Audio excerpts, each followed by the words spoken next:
श्रावण मास की यह पवित्र कथा। जब शिव पार्वती ने भरी सोनी गोद। प्राचीन काल में एक धनी व्यक्ति था जिसके पास सभी प्रकार की धन दौलत एवं शोहरत थी, लेकिन दुर्भाग्य यह था कि उस व्यक्ति की कोई संतान न थी। इस बात का दुख उसे हमेशा सताता था।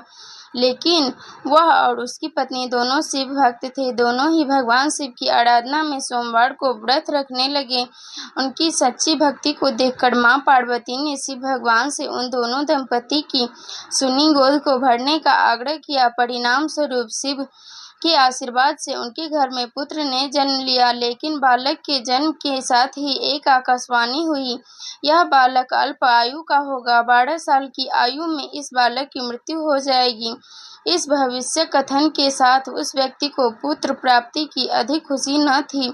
उसके अपने बालक का नाम अमर रखा। जैसे जैसे अमर थोड़ा बड़ा हुआ, उस धनी व्यक्ति ने उसको शिक्षा के लिए काशी भेजना उचित समझा।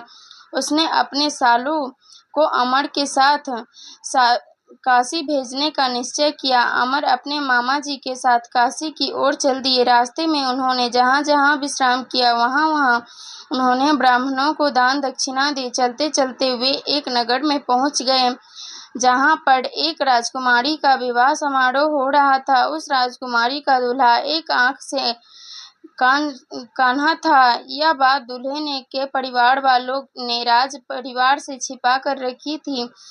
उन्हें इस बात का डर था कि यह बात अगर राजा को पता चल गई तो यह शादी नहीं होगी। इसीलिए दूल्हे के घर वालों ने अमर से झूठ मूठ का दूल्हा बनने का आग्रह किया और वह उनके आग्रह को मना न कर सका। इस प्रकार उस राजकुमारी के साथ अमर की शादी हो गई।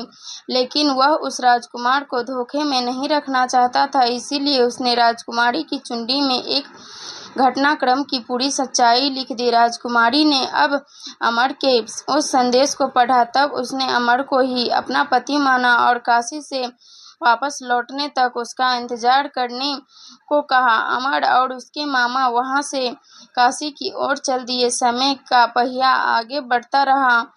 उधर अमर हमेशा धार्मिक कार्यों में लगा रहता था। जब अमर ठीक 12 साल का हुआ तब वह शिव मंदिर में भोले बाबा को बेलपतियां चढ़ा रहा था। उसी समय वहां यमराज उसके प्राण लेने पधार गए। लेकिन इससे पहले भगवान शिव ने अमर की भक्ति से प्रसन्न होकर उसे दीर्घायु वरदान दे दिया था। परिणाम स्वरूप यमराज को खाली हाथ लौटना पड़ा। बाद में अमर काशी से शिक्षा प्राप्त करके अपनी पत्नी राजकुमारी के साथ घर लौटा। अगर आपको यह कथा पसंद आई हो तो वीडियो को लाइक, चैनल को सब्सक्राइब जरूर करें। वीडियो को लास्ट तक देखने के लिए धन्यवाद।